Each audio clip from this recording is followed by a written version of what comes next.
किया गया है, but primarily kudos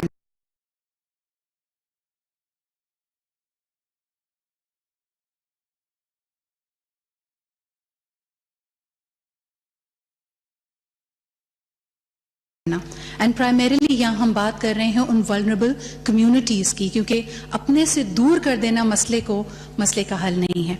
Our next speaker, ladies and gentlemen, is someone who is well versed with the problems and the challenges faced by the underserved and the underprivileged.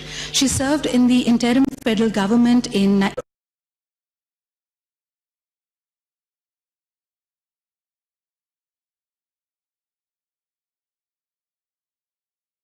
of the World Economic Forum's Global Agenda Council on the Future of Healthcare and co-chairs the US National Academy of Sciences Global Study on the Quality of Healthcare in Low and Middle Income Countries. Ladies and gentlemen, please join me in welcoming the chairperson of the Benazir Income Support Program, Islamabad, to speak on the subject, Public Policy Options for Population Planning in Pakistan.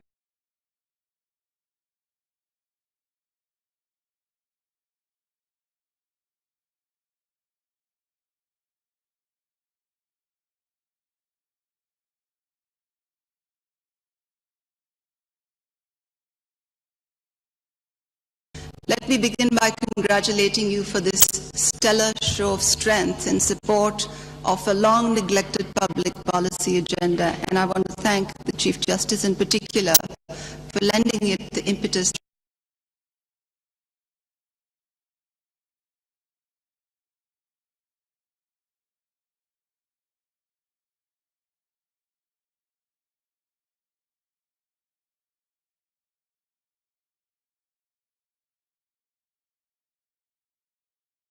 is 60 years, whereas the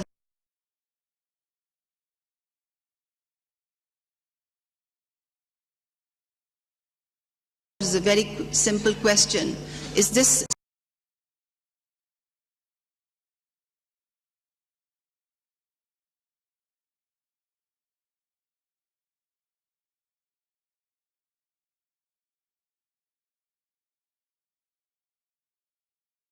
decades? There is no amount, no magic growth number.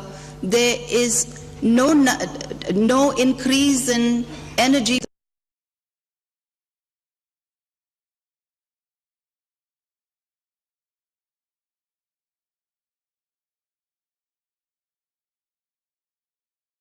We face the crunch today.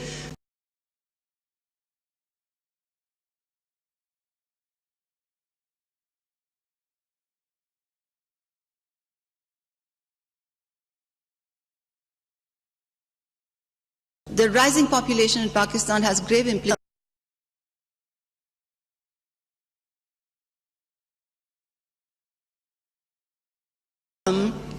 There are some very important lessons in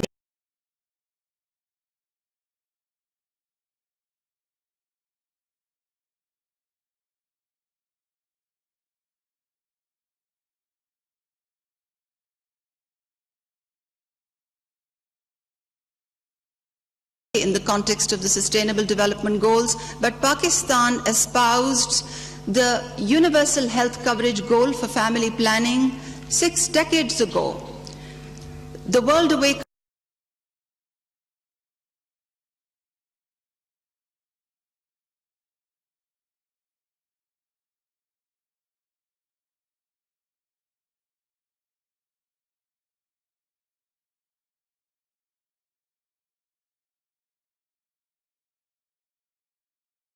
A number of different governments and heavily invested in infrastructure. We built 4,000 family welfare clinics. Billions of rupees were spent in contraceptive procurement.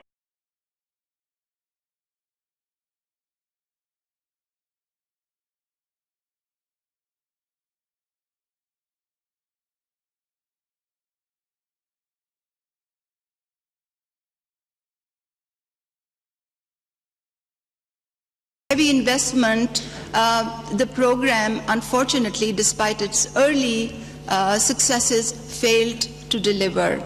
And this is a very sobering realization for us.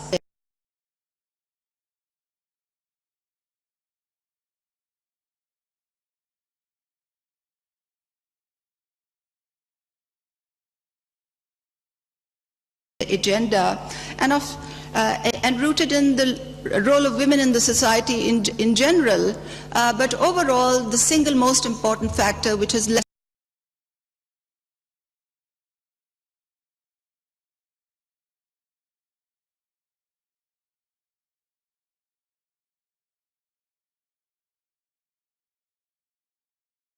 unfortunately.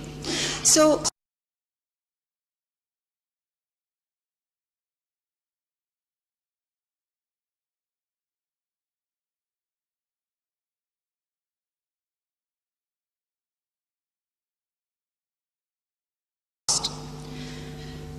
what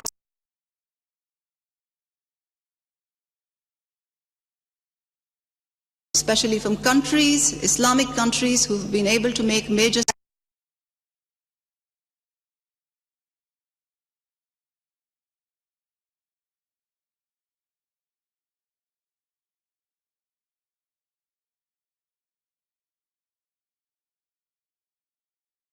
the stellar show of strength today of various stakeholders is critical. Secondly, grounding in evidence for policy was key. And thirdly, there was innovative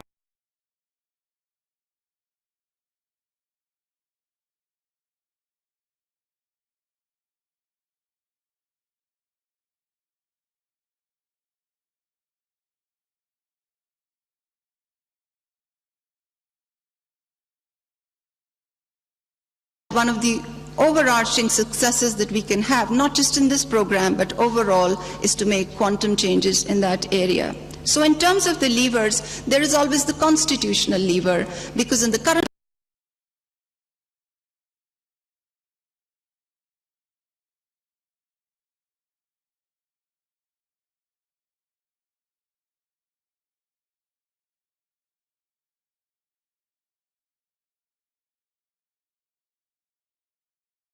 pipeline, premarital counseling, and how to enable that through legislation, the right to health, the right to education for women beyond what Article 25A of the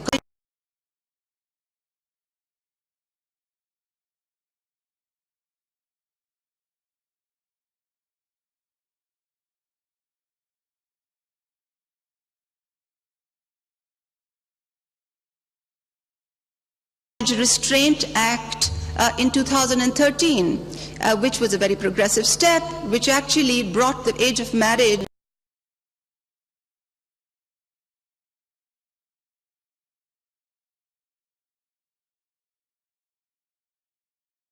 and full enforcement is the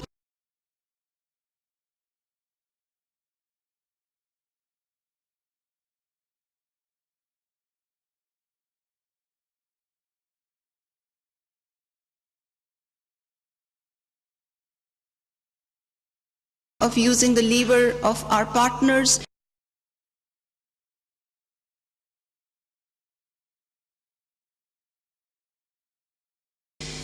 Then we have the normative levers.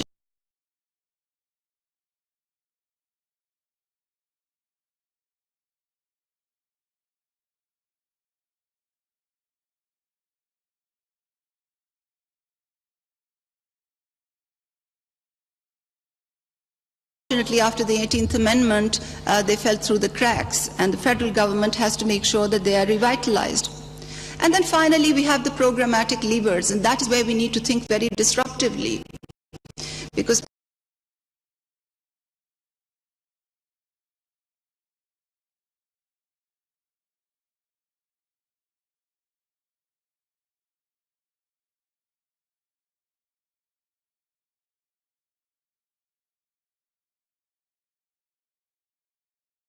experiences across the most marginalized countries in the world. If you look at experiences in sub-Saharan Africa, in Malawi, in Tanzania, in Madagascar, even as close as